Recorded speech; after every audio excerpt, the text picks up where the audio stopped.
And, in order to explain who is Miles Guo and why the American people really need to pay attention, I'm going to start with the overarching statement, and then I kind of breaking down and help people to understand, because this is such an urgent a call, and this is a great timing. If you have missed the whole thing in the past 6 years, catching it on, because it's not too late.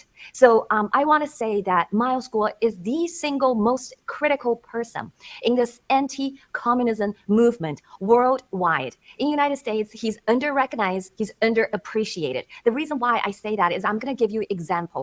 Scott, I noticed, when I sit here, I was waiting. I saw you did your work because you played June 4th, the Tiananmen Square massacre, and then the vigil, that Hong Kong pro-democracy protest. So all of the things we have been talking, we have been trying to get people to look at it in the past 6 years. So I'm going to start in 2017. So Miles Guo was a very successful business person. He fled China at the end of 2014. And then he prepared for 2 years, not 2 years, but since he fled China, he prepared 2 years overseas. And then in 2017, he started whistleblowing. However, I wanted people to understand, taking on the #1 black power in the world, which is the Chinese Communist Party, is definitely the most challenging and difficult task in the entire world.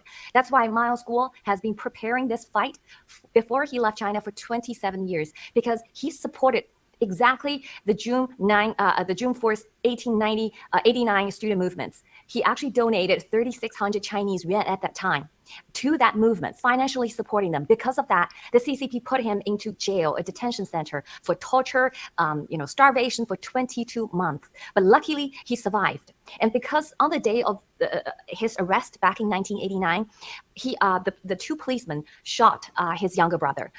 So he died, basically. He died 2 days later out of bleeding, because there's the police prevented the doctors and nurses to revive him. So he died of bleeding, and he was only a week away from his 18th years old birthday. Okay, so that's very dramatic.